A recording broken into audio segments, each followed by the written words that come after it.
interesting holding this microphone. I've been held a microphone like this for 51 years.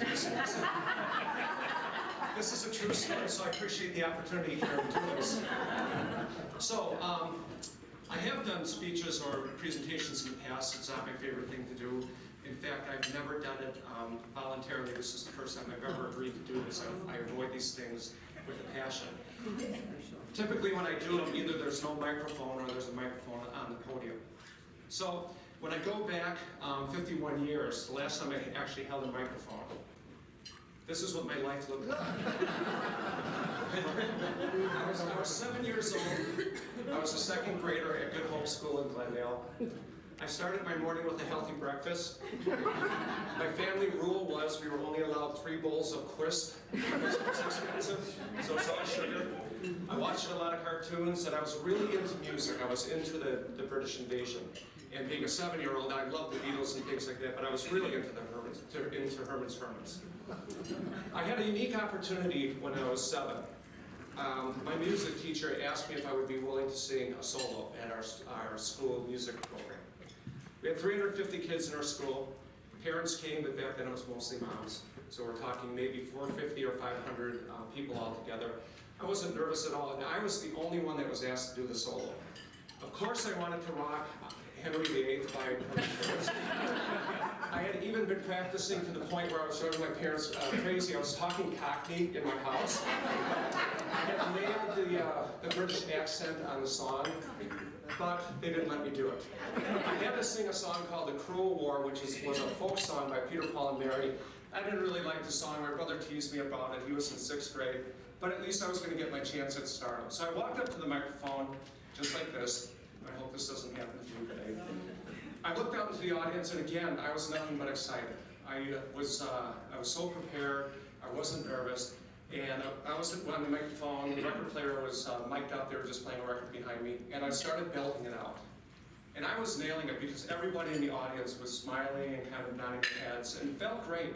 About halfway through the song, my microphone went off. So I looked over at my teacher, and music teacher's on the side going, okay, keep going, keep going. I kept tapping it, nothing. And I kept singing, and I looked around, and I could still hear the record player on the PA, and then I saw she held the plug to the microphone. This is the teacher that taught me to sing at the top of my lungs as if my life depended on it. And she unplugged me. Pretty soon, all the smiles and everything turned into laughter. My friends were laughing, the school was laughing, the parents were laughing, even the teachers were laughing at me. That was the first moment I truly remember being self-aware. And that's why I probably haven't held a microphone. So I got through my first story today, so I think I'm on to something. Second thing that happened to me when I was 7, another moment of self-awareness. This was about the first time when schools used to mainstream kids with special needs. And it was a great time. And I had 2 or 3 kids in my class with special needs. Mostly cognitive issues, not serious, but they were mainstream. So they spent most of the time with us in the classroom. They did art, music, most of the regular classes with us, and then they'd go off and do other classes on their own. What struck me as a 7-year-old is, first of all, these kids are incredibly nice, and everybody is really nice to them. If anybody ever picked on one of our kids from our class, our entire class raised up and had their back. These kids were really happy, and what really did strike me, and I think it's probably insightful for a 7-year-old, I realized these kids didn't know they had special needs. And I thought, isn't that amazing? What a great way to go through life. They have the special needs and all this love and everything. That's really great, unless you're a 7-year-old, of course, and you start looking in the mirror and you say to yourself, wait a second, I'm really happy. Everybody's really nice to me. People have my back. But, you know, if I had special needs, I wouldn't even know I had special needs.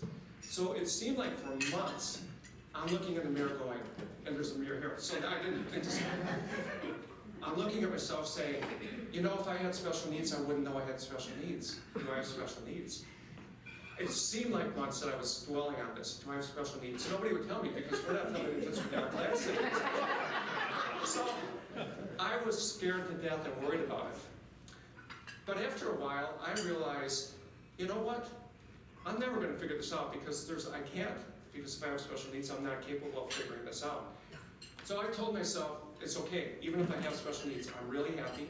People are really nice to me. Isn't that what it's all about? So, that's kind of my first experiences with self-awareness. I'm happy to be here today. Like I said, I don't typically do these types of things meaning I never do it. But VMC and Verno and Karen and June and the rest of the team has meant so much to me and to our organization that I felt like when I had the opportunity to speak, I needed to come up here and actually tell our story. So, when we look back at what I believe our formula for success is as an organization, I didn't learn this exactly from VMC, but I kind of interpreted what they've taught us over the years. So here's my formula for success. SA plus I squared equals EI. I did my own PowerPoint, so I'm kind of proud of this slide. I also control the clicker so I can keep going back.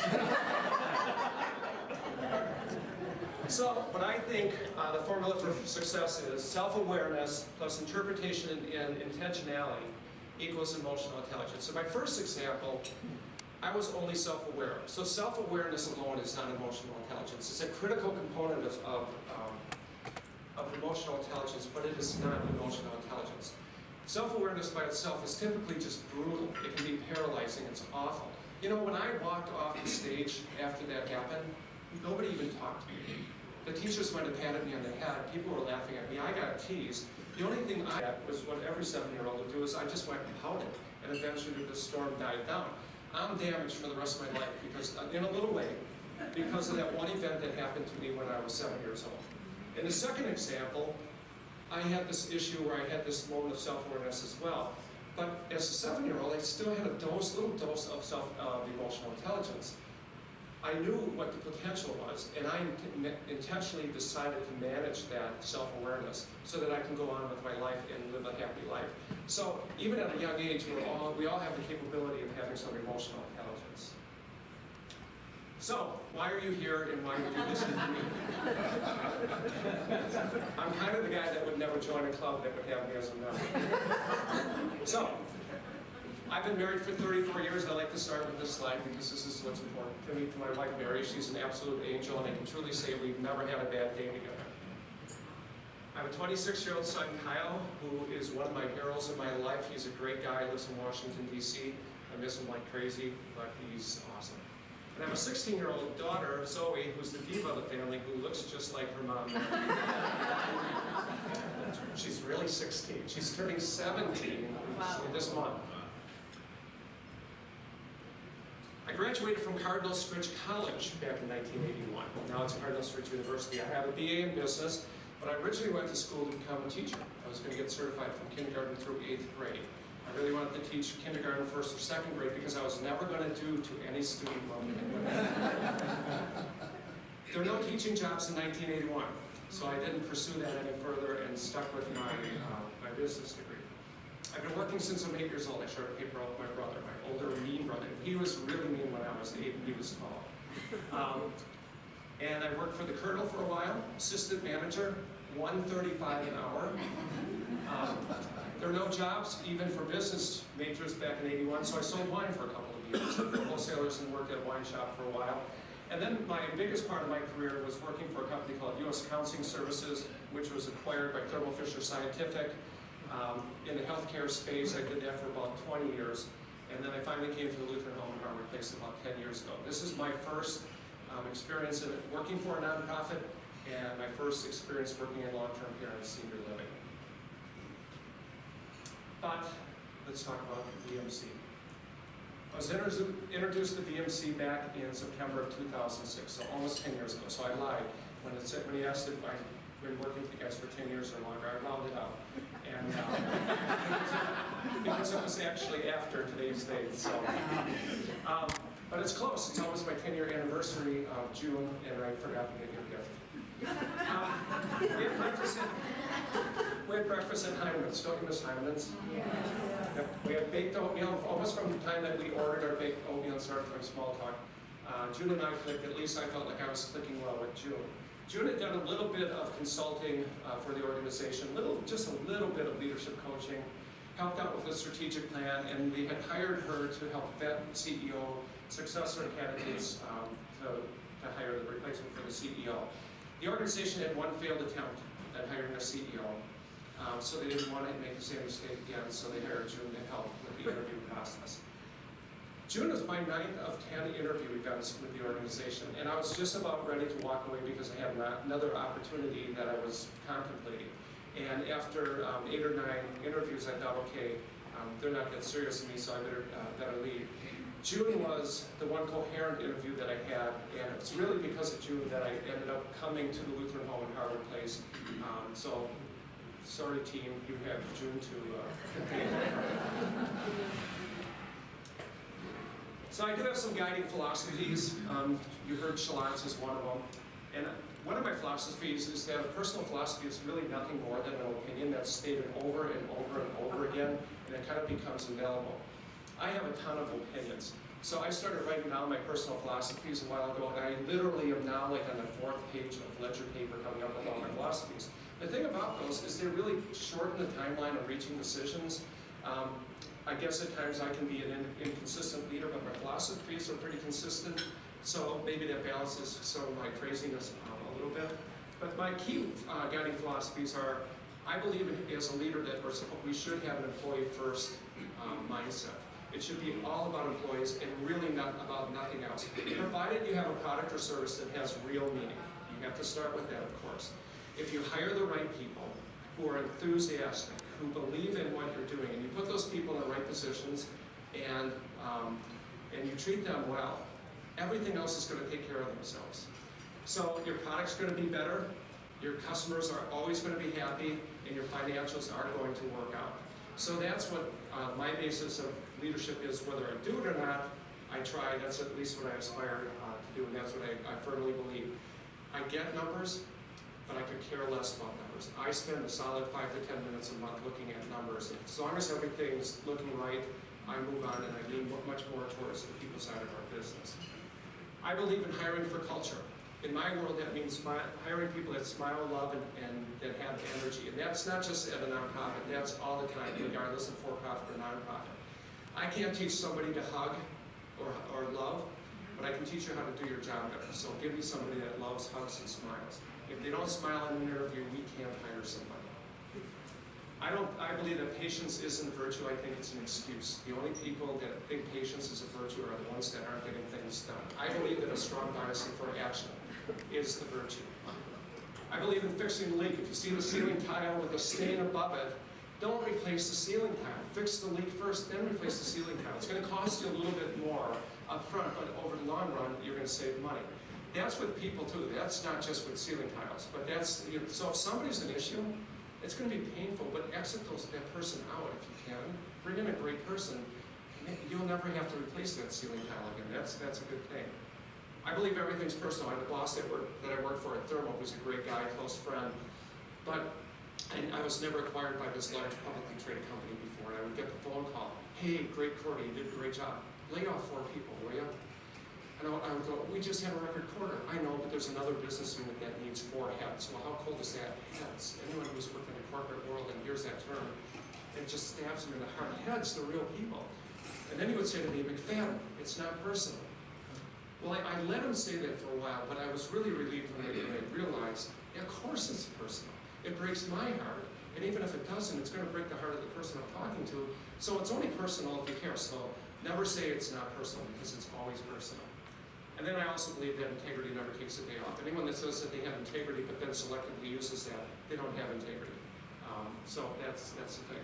The final thing is I believe emotional intelligence is far more important than intellectual intelligence. So this guy up here, that's Dr. Rick Bauman, who was a well-known industrial psychologist in Milwaukee. When I decided to leave Thermo, I had no idea what I wanted to do with the rest of my life. So on my own, I went to see Rick and said, help me get my head around what my next opportunity might be. He'll never remember me because it was a short engagement for him, but I'll remember him for the rest of my life. I had great sessions with him, so if you ever need an industrial psychologist, Rick is the guy to go to. He made me take an intelligence test. Now remember, When I was 7 years old, I thought I had special needs, and I never did really resolve that issue, so I pushed back. I pushed back really hard in taking that intelligence test. I even told him why. And he said, no, you have to take it because if you're going to interview for other jobs, they may, your future employer might ask you to take this type of test, so it's good to have that experience. So I took the test. I was nervous, came back the next week. He had the test results, slid them in front of me. I slid him back, I didn't want to see him. We did that for a little while, and then he reminded me that I was paying him by the hour, so I ended up looking at the results. I was relieved. I'm not going to join Mensa. I'm not going to build a nuclear reactor. I'm not a genius. But at least according to this IQ test, I wasn't special needs from the IQ side. There's other opportunities to be special needs, but not IQ. That was interesting, and that was a relief. And then he pulled out a scatter chart from a study that had been done a number of years ago, looking at the IQs of a bunch of CEOs who were recognized as being really successful CEOs in the United States. They didn't have names, but it just had people charted. What was interesting is the cluster was really tight. There were a few people that were leaning towards genius, not many people that were below average, but most people a bit above average. And then he pulled up my chart and laid it on top of it. And I was right in the middle of all these people. And that was really interesting because I had always just assumed, you know, I'm not smart enough to be a CEO or a leader or whatever. And so he asked me a question. What do you think the common denominator of success or failure is with a leader? And I thought I was being funny and being a wise guy. I said, well, obviously it's not intelligence. And he said, bingo, you're right. That's the first thing. What's the next thing? And for a while we talked about that, and he's the one that introduced me to the concept of EQ. He said it's not IQ that makes the difference, but through studies they found that it's EQ, which is the emotional quotient, which is the precursor to what we call emotional intelligence today. So this is probably back in 2005 or so when I had worked with Rick, so that was the first time I heard the term EI. A little more background. It's not an ad for the Lutheran Home or Harvard Place, but just to give you a little background of who we are. We are a 5-star rated nursing home facility on the corner of 76 and North in Wauwatosa. Less than 5%, or about 20% of all long-term care facilities in the U.S. are rated 5 stars, and it's on a scale of 1 to 5. 5 being the best, of course. We have 187 skilled nursing beds, so we're a large facility. 40-bed memory care assisted living, a child care center that's accredited, and we do daily intergenerational programming, an adult daycare center, and we are a nonprofit organization. The vast majority of our revenue comes from Medicare, Medicaid, decreasing amount of private pay, a little bit of private insurance, and a bigger reliance on fundraising. Never worked for a nonprofit before, and I never really understood that even though it's nonprofit, we are a business. So we're 100% self-sufficient. We advertise Lutheran all over the place, but we're not owned by the Lutheran Church or any Lutheran churches. We're not supported by the Lutheran Church or any Lutheran churches in any significant manner. We are a freestanding, self-sufficient, nonprofit organization. Like any private business, if we have many, many bad years, we run the risk of going out of business. So that was eye-opening for me when I came on board. Between our 2 campuses, we have approximately 500 employees. About 1.3 miles away from the Lutheran home, we have a senior living facility, which is independent living and assisted living, called Harwood Place. That is a nonprofit as well, but it's 100% private pay. Between our 2 campuses, Lutheran home, our goal is always to try to break even if we can. Harwood Place provides a little bit of profit so that we can help support programs at the Lutheran home. In 2015, we provided services to over 1,300 clients and residents, and we provided over $9 million in charity care. That's the difference between what we get reimbursed from Medicaid and what our actual expenses are. We're proud of that because a lot of the peers that we work with or compete with, they take Medicaid, but it's almost not true. They take as little as they possibly can to say they take Medicaid to help for fundraising and other things. We lean into it. Today, on long-term care side, we probably have about 130 people, long-term care, permanent. We have 100 people on Medicaid. And everybody gets treated exactly the same. It's a big part of who we are and what our mission is. So there is kind of an ad. So what did I get myself into? June, thank you so much. It was interesting. My first day of work, I walked in the front door. I was excited. I was told to come in around 8 o'clock in the morning, so I was there at Lombardi time about quarter to 8. I walked into the front desk, introduced myself to the receptionist, who was real nice. Chris was there. And she asked me if I knew where the administrative offices were. I did, walked over, the door's locked and the lights are off. So I came back and I said, hey Chris, door's locked, the lights are off. She said, well, why don't you sit down a bit? I'm sure somebody will come in soon. I waited around until about 8:25, so this is not quite an hour, but I waited around for quite a while. Went back up to Chris and said, Chris, I'm still here. What do you think? So she said, let me call somebody from maintenance. So maintenance came and they unlocked the door for me. Of course, they were very nice as well. My first day at work, ever, I opened the administrative offices, I turned on the lights, and I walked around the office suite looking for the one empty office. It was obvious. I went there, I figured, hey, that's got to be my office. I didn't want to go sit, be a baby bear sitting in, or a little Goldilocks sitting in the wrong office. I didn't have a computer. There was a phone, but I didn't feel comfortable using the phone. I didn't even know if I had a dial 9 to get out or anything. And it was actually before smartphones. So fortunately, I had some literature that I was given during the interview, and I just kept rereading that literature over and over again. Nobody came in the office for like an hour, hour and a half. Finally, I heard the door open, and a young lady walked by, and she walked by the office, and she kind of did a double take, and she looked back, and she said, hey, I'm Julia. I think you're my new boss. You want to meet or something? I said, sure. Julia was fantastic, and at least she was out working, so I'll give her great credit for that. Julia was a great employee. But my first day of work, nobody was there to even greet me. I'm the CEO successor, and nobody was even there to greet me. And it took hours before people started rolling in. The next thing that happened that first week, I was in a leadership team meeting with the CEO and his direct reports, because at this time I wasn't the CEO, it was a transitional path. And at the end of this meeting, I asked the question, what's our goal for charity care? And the CEO looked at me and said, 0. Well, he's a charming guy, he's got a good sense of humor. Obviously, he was kidding, so I just said, okay, yeah, fine, very funny. What's our goal for charity care? And he said, deadpan, 0, really. If we didn't have to do any Medicaid, that would be the perfect world, and we would love to have that happen. I went home that night, and I talked to my wife, Mary, and I said, I just made a terrible mistake. I just joined a nonprofit as a leader, and the nonprofit doesn't really have a mission. So that's the culture that I joined. The culture was a culture. I was in culture shock as a new employee, and believe me, I was a terrible culture shock to them as well, or a shock to the culture. So Cheryl, I was the guy who was asking a ton of questions. I'm new. I know nothing about long-term care and senior living. I didn't really know that much about the organization. I was pulled aside frequently and asked, please quit asking so many questions. Why are you asking questions? I'm saying, well, someday I'm supposed to be the CEO. I should probably learn my job. And they said, don't ask so many questions. You're making us nervous. You're implying that we're not doing things right. And, well, that was never my intention. I was implying that I didn't know what the organization was about. So that's the kind of culture we were into. The mission seemed lacking. Everybody was really nice. And June has taught me this. Now remember to talk so absolutely. So June, I apologize. Almost everybody was really nice. And almost creepy nice. There was a step for nice. And during the interview process, that was great, and I thought that I was coming into this really nice culture. And people were really nice, but it wasn't authentic. The people weren't open, they weren't honest, and they lacked authenticity. There was a serious resistance to change, and we were territorial and silent. I pride myself in being diligent. I thought I did what I needed to do to learn about the culture coming in. I thought I was prepared. 10 interviews, you'd think I'd be able to figure out what I was getting into.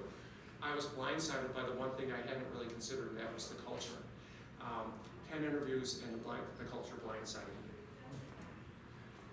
So the first few months, the first few years were really challenging. I was really frustrated, and I didn't know where to turn. I was being pushed back and asking questions. I wasn't learning my job. I was getting this phony niceness. And it was really, really difficult this first few months. I kept in touch with June after the interview, but not all the time, but just kind of kept in touch. And I got invited to a breakfast presentation right here at the Hotel Metro. And I don't know, is this the last time that you did it? It was 10 years ago? So this is kind of the anniversary of what happened. I got an invitation to come to hear about emotional intelligence and leadership coaching. And I brought my VP of HR along with me at the time. She was my VP of HR at the time. And we were both frustrated by the same things. And I had gone through coaching similar to this once before with Thermo. So I kind of got it, and Rick Bauman had talked to me about it. So it's like, sure, let's come and go to this breakfast meeting.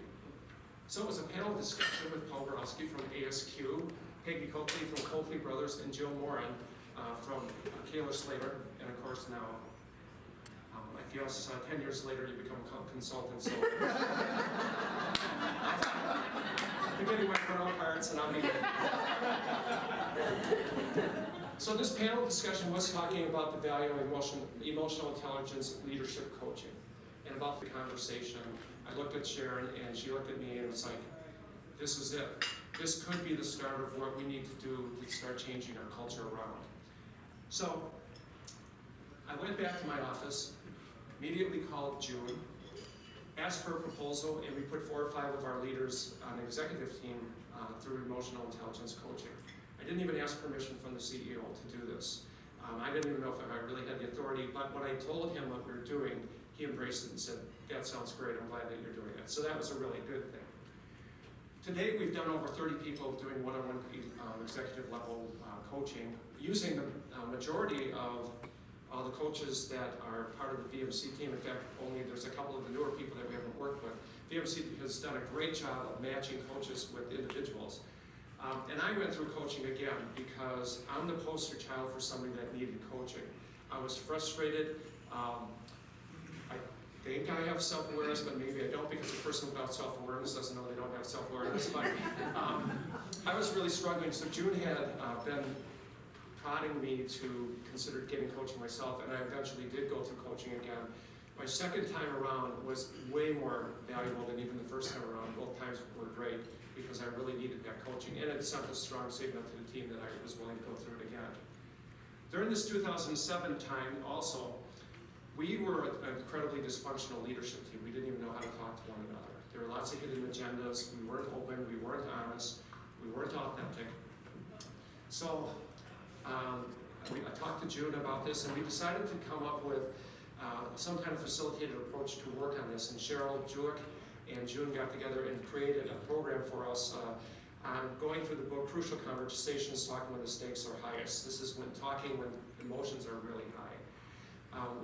We did this over 3 different sessions, and this was great. It really set the stage for us to at least now have the ability to talk to one another.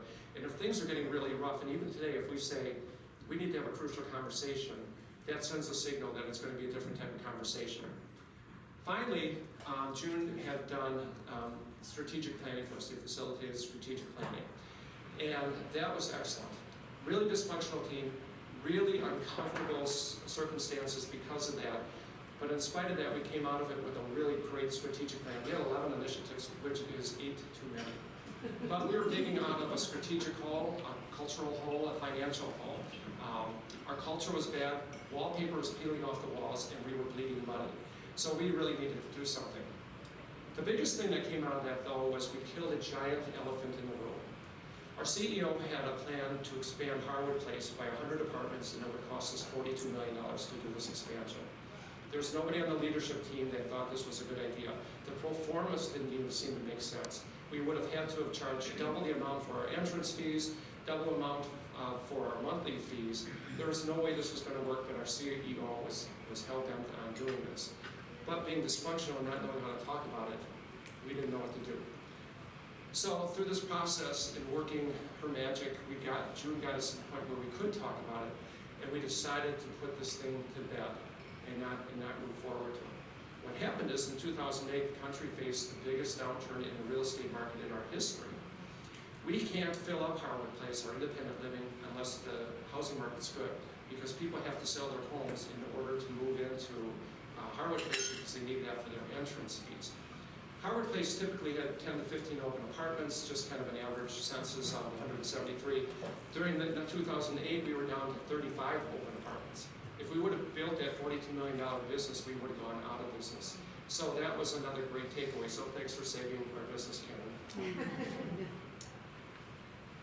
So moving forward to 2011 and 2012, we were continuing with EI coaching. We knew that we needed to update our strategic plan. We went through all of the 11 initiatives and basically nailed those. We put a lot of effort into execution. We were 4 years out, so we needed to do an update. This time along, we brought in Marge Cohn. Marge, who has expertise in change management, was a perfect partner for June to facilitate strategic planning, because we knew we needed to focus on changing our culture. And she ran a great session on change management and working on changing our culture.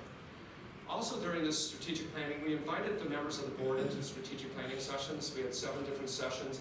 In the first 3 sessions, we had 4 board members that agreed to do it. We focus exclusively on mission, vision, and values. Now, typically, if you've gone through strategic planning, that could be maybe a half hour, 45 minutes. You just kind of go through that and move on. We knew we needed to do this because we were completely out of alignment. The board had one vision for mission, the leadership team had one vision for mission, and then our staff had one. Through this process, we were able to get complete alignment on it, and the funny thing is what our staff always believed. All we had to do is listen to our staff, and we would know what our mission was.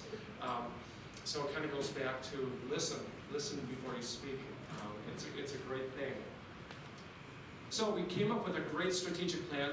We were excited to present it. We went into our April board meeting, which is our annual board meeting, and I started off the meeting by kicking off and talking about financials, because remember, I love numbers so much, I wanted to be the guy to talk about our financials. We had lost about $1 million a year for the previous 2 or 3 years, which isn't great.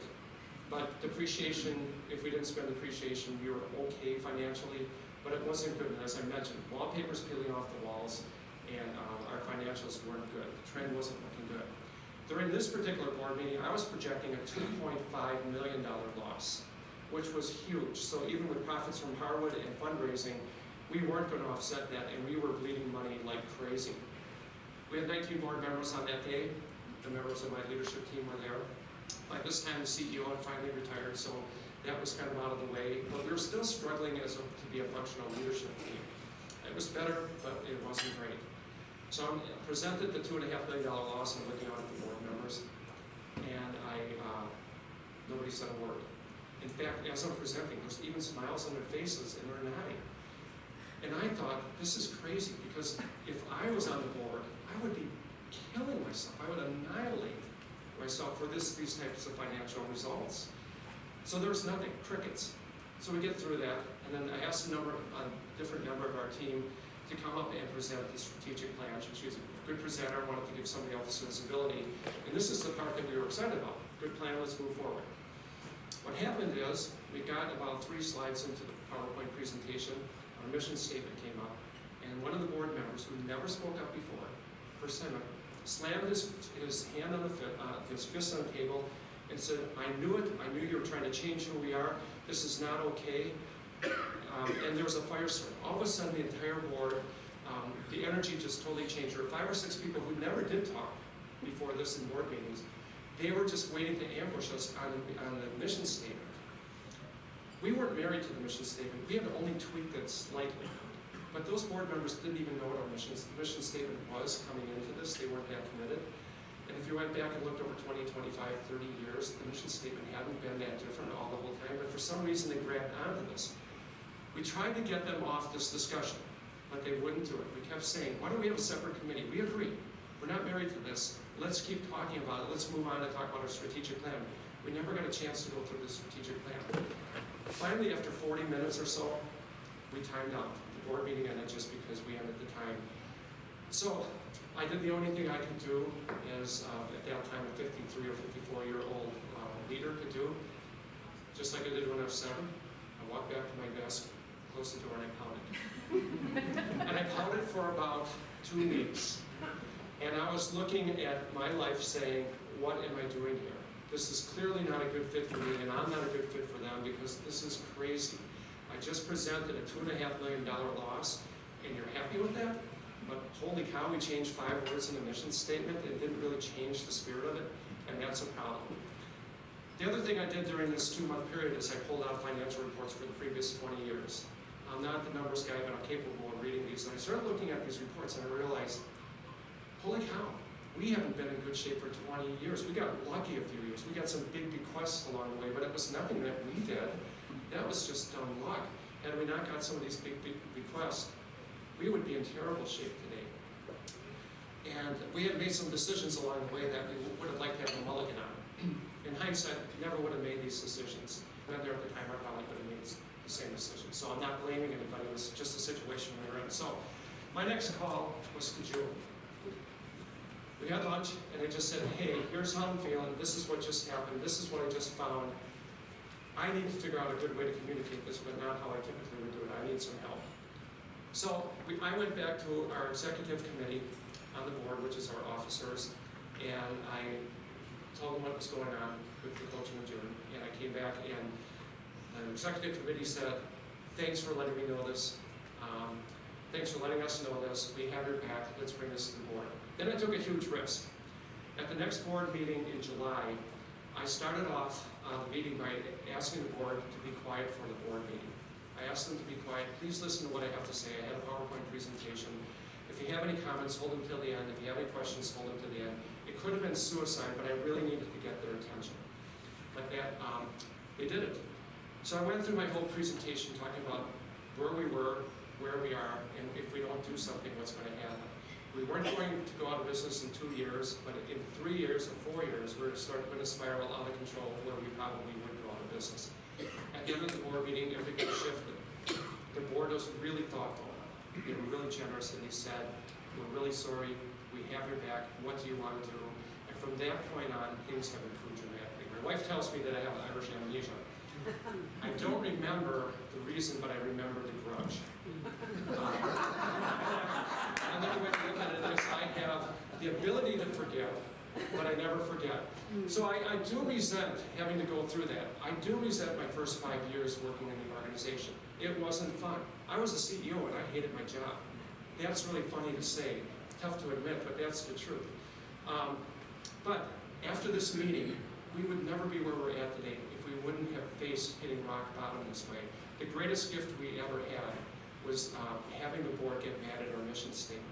By the way, I was able to remind them of all of our mission statements during the PowerPoint presentation over the years, and you could have heard a pin drop that time because they were a little embarrassed.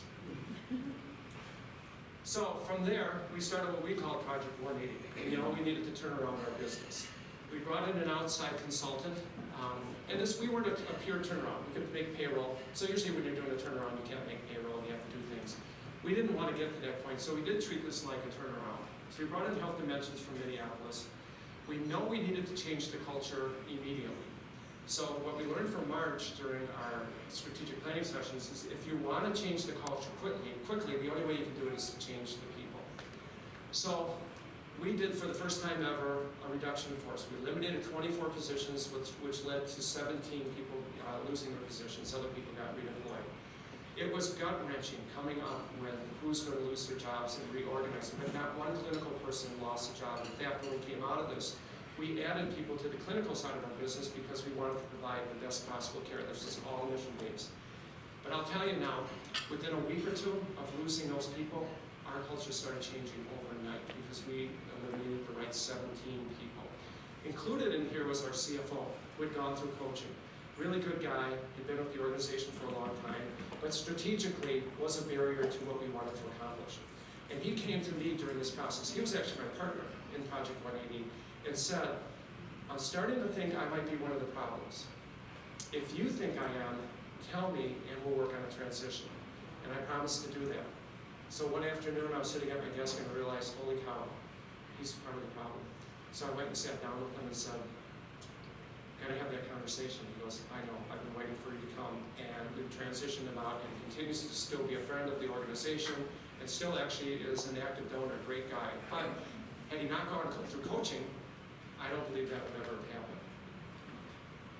So our strategic plan of 2012 morphed into over 150 documented changes, and I'm really happy to say that they worked. We're profitable, we're not crazy profitable, but we're responsibly profitable.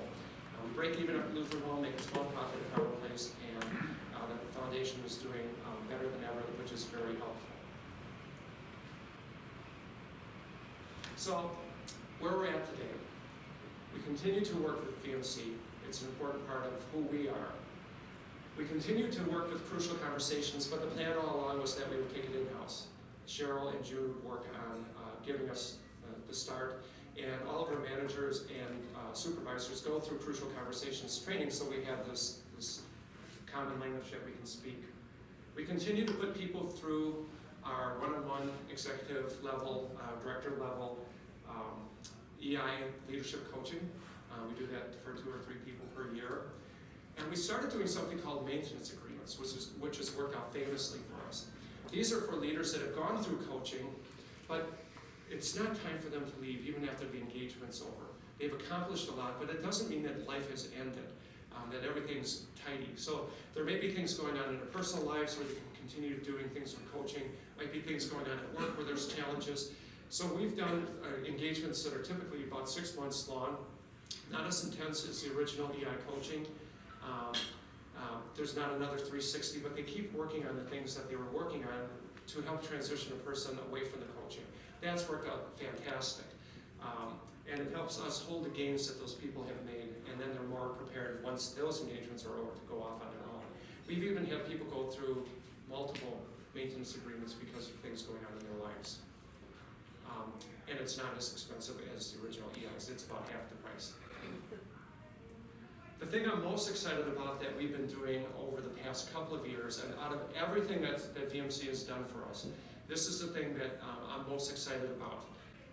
We were honored with the ability to pilot with June, back in June of 2015, so nothing like June and June. The concept of small group coaching with EI leadership at the core. In our case, we brought 6 or 7 people into a group to provide coaching. This allows us to bring that kind of coaching down from the executive and director level to supervisor and manager level. It accelerates the saturation of the leadership coaching because it allows us to really get two for one for bang for our buck. For the cost for each individual in group coaching is about half the cost of the individuals going through one-on-one coaching. And that allows us to do 6 or 7 versus 3 or 4 or 2 or 3. For us to set the stage as leaders, the entire executive team has to be behind EI coaching. And I'm really fortunate that I have a phenomenal team who's completely behind the 360 coaching. We wholeheartedly embrace it. But I'm ultimately the champion of it. I keep it in my budget. That sends a strong message. I make the final call on all participants, but that's how great my team is. They always make me think that I am making decisions, but they actually make them all for me. And then I take all the credit for it, and then I get to give speeches. But there's a lot of feedback from the administrative leadership team, and we do vet these things during our leadership meetings to say who should be a good fit for coaching for this upcoming year. But ultimately, when it comes down to it, it's my decision. We focus on promotables and high potential people. This is not about managing people that are problems. This is not a cure for anything. This is not even a treatment for a bad leader. This is only about managing your stars, or developing your stars. It's not about managing your problems. So this is actually a badge of honor for our managers and supervisors. To set the stage, first thing we do is make sure there's no conflict. So even if you have these great promotable and high potential people, they may not get along. So we want to make sure that who's ever in this group is safe, it's comfortable, and we make sure there's no personality conflicts. We make sure that there's no conflicts with positions. We would never have a boss and their direct report be in these types of situations. We also try to avoid having 2 people from the same department in these situations so that people can talk openly about what's going on in their individual departments. And then we also look at schedules, a real high sensitivity on schedules. If somebody's going to be on maternity leave, we're not going to put them through the coaching because they're going to miss a big gap of this, and we want to make sure that there's no gaps being missed. The direct boss meets with each participant to talk about the benefits and how great this is, and what the expectations are. And really, it's the expectations are the biggest thing. I do a check-in. It's usually informal. I just walk around, so when I'm doing my spiraling, I go to the 4th floor and kind of spiral down to the bottom. I'll poke my head in the office and I'll say, here, you got selected for coaching. Congratulations, how are you feeling about it? Everyone's typically nervous, so I'll say, it's only going to be fun. Lean into it. It's really a great thing. There's no negatives. It's going to be completely safe, so that I can do kind of an informal affirmation that this is nothing but good. I book the rooms. I send the Outlook invites, so when it comes to the individuals to get on their calendars, it's actually coming from me, so again, another strong message. And I actually order the snacks, so all along, it shows that there's really high visibility on this type of coaching. More messaging is always congratulations. Congratulations, you've been handpicked to do this. We have all of our managers, most of our managers and supervisors. are now looking forward to this. They are waiting for this, and they're begging to be offered this opportunity because it is a badge of honor. We make sure that they know that what goes on in the coaching stays in coaching. Coaches are great in holding things in the strictest confidence. We have our own meeting ground rules. That's our poster over on the side of what we expect in meetings.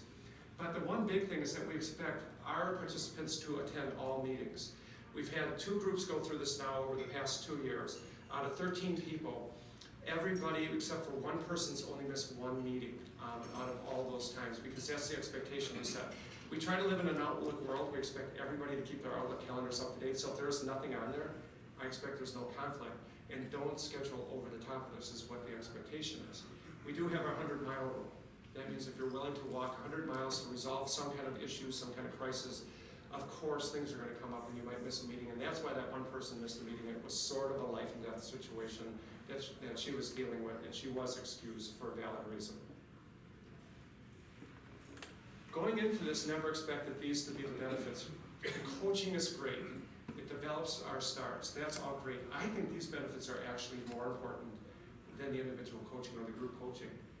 First of all, it builds cross-functional relationships. In our world, we are siloed necessarily because of the type of work that we do. We're trying to break those down all the time. Because we have one person from different departments, that allows people to build different relationships that they wouldn't otherwise have. So that's great. This bridges the gap between us and Harwood Place. This bridges the 1.3-mile gap because we always have a couple people from Harwood and a few people from the Lutheran home. It develops a great network. It is lonely at the top. Even if you're a manager and supervisor, there's nobody to talk to sometimes about issues. Now they have this cohort of people that when they have an issue, they can go to a person in that cohort to talk about the issues that they have. They're trusted. It drives culture change. It, again, introduces a common language, and it expands accountability. With this coaching in the past, it would be the manager, the coach, and the employee the leader going through this. Now there's this cohort of 5 other people that holds everybody accountable for what they're supposed to be doing through their coaching. Here's an actual picture of an actual participant. And I did a survey of everybody that's gone through it, all 13 people. And the messages were basically the same. They really enjoyed it. They thought it was incredibly worthwhile. They thought it was safe. They thought it was, the accountability was good. And 100% of the people say they would strongly recommend this to a friend. And you know, that's the greatest testimony that you can have. So, in closing, I'd like to jump ahead to my middle school years. So now I'm in Glen Hills Middle School in Glendale. My life had evolved. I moved away from a delicious, healthy breakfast to trendy candy at the time. My music taste evolved to my very first concert was in middle school, where I went to see David Crosby and Graham Nash. And James Taylor's sister, Kate, opened for them. It was at the Milwaukee Auditorium, which technically doesn't exist today. And then the next night I went to see Three Dog Night at the arena. So that was a good weekend. I was hardly a ladies' man in junior high school. I have hardly been a ladies' man my entire life. So, but here's the situation. So I was almost 6 feet tall. The entire summer between my 6th and 7th grade year, I grew between 4 and 5 inches. My mom was clamoring for me to try my school clothes. I absolutely refused to do it. I wore shorts, cut-off shorts, of course, the entire time. And the first day of school, I went to try on my clothes, and my pants didn't fit, and they looked ridiculous. 2 things happened. I grew 4 or 5 inches, and I lost a ton of weight. So now my waist is way smaller than it used to be. And my pants are 5 inches above flood pants. They were awful. And also picture me at this time, almost 6 feet tall, but weighing about 40 or 50 pounds less than I weigh today. So I was competing against guys who had muscles and who were shaving and had a really low voice and was squeaking, you know. So hardly a ladies' man, and yes, you're thinking not much has changed, thank you. But it didn't mean I wasn't interested in girls. I was just starting to get interested in girls. And a new girl entered our school, enrolled in our school from another city. Her name was Sari, and she was exotic. And I immediately had a crush on Sari. And of course, she didn't know I was alive. I was pretty good at teasing, so I teased her, and she was nice, and pleasant and never shot me down or anything, but she really didn't know it was a lie. And that was kind of heartbreaking because all I ever thought about was Sari is awful. So until one day I was walking out and it was fall, beautiful day. I remember the day like it was the back of my hand. And I was walking through our cafeteria, I'd just eaten lunch, and I was going to go play basketball because that's about all I was equipped to do as a skinny, kid with high flip pants. I was rocking the Chuck Taylors high tops, so that looked really good with the high pants. I'm walking through the cafeteria, and I hear a voice over in the corner, and it's Sari. And Sari's yelling, Scott, come here. And I'm thinking, wow, all right, really, cool. Sari's sitting at a table with a bunch of her girlfriends. And I start walking over and I'm like, I didn't even know she knew my name. This is fantastic. So I walk over and Sari says to me, we got a question for you. So right away I go to, okay, whose house is the party at? This is gonna be great. And the question was, why don't you swing your arms when you walk? Are you kidding me? Sir, I'm in love with you. I would ask you to marry me. The question you asked me is, why don't I swing my arms when I walk? I said, what? We want to know why you don't swing your arms when you walk. You look goony. Oh my gosh, you look goony. Sari, thank you so much. So, I turned beet red, immediately started sweating, turned on my heels, walked outside, and I did the only thing a 7th grader can do. I went outside in my powder. I didn't play basketball. Nobody bothered me, which was great because Heidi, probably more than anyone, you know I don't want to be talked to when I'm powder, right? So I sat under a tree, and I realized when I was walking away, it's like, okay, yeah, I don't swing my arms, but no big deal. I mean, I right away started thinking about it. And I started looking at the kids on the playground. I started looking at the cool kids. Okay, these are cool kids. What do? They swing their arms. I started looking at the kids that weren't swinging their arms. I thought, you look kind of goony. And I'm not going to give last names, but I can tell you, it's a guy named Jeff, it's a guy named Don, it's a guy named Phil. These are actual real people. For my whole life in grade school, I used to think these kids were kind of goony, and I didn't know what it was. They didn't swing their arms. So, even though it hurt me, Sari gave me this incredible gift. I wasn't mature enough to go back to Sari and say, hey, Sari, thank you so much, that was awesome, because I was still damaged. But it was a great gift, but if I saw her today, I would absolutely tell her the story and thank her for doing that, because from that point on, I have started swinging my arms. It's an emotional intelligence thing because it took brutal self-awareness, but it helped me, and it was management that helped me get to the emotional intelligence portion of that. But a couple of funny things happened along the way. After Sari did that to me, she couldn't have been nicer to me. She never said I'm sorry or never said anything like that, but she went out of her way to come and talk to me. I am sure that she was self-aware and realized she had made a big mistake and really hurt my feelings, and she treated me differently. The bigger gift was I instantly lost my crush for Sari. And if you want to talk about a huge gift, lose a crush in 7th grade. You don't have to think about it anymore. I could go back thinking about pop rocks and David Crosby and the Stingray bike my parents never let me get, even though I had the money to pay for it myself. Another story that you never talked about. So, thank you for listening to my stories. VMC has meant an awful lot to our organization. We are doing really well today in a really challenging industry because of the work that we've done. We would not have been able to change the culture, our strategy, and other components of what we are working on had it not been for the work that we've done with VMC. In so many ways, VMC taught me how to swing my arms. We taught our leadership team how to swing our arms, and the organization to collectively swing our arms. So we would not be doing as well without them. Really and truly, I have never done a presentation like this where I've been asked to. I have to do it once in a while at the Lutheran Home at our gala and things like that. I only do it when I have to do it. This is the first time I agreed to do something by choice. I've always turned down this opportunity, but I really did feel like I needed to do this today. But my goal is to never do this again.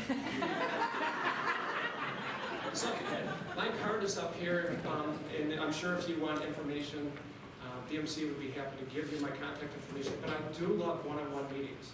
I love to have breakfast, I love to have lunch, I love to have coffee. If anybody wants to come and visit the Lutheran Home, I'd love to give you a tour.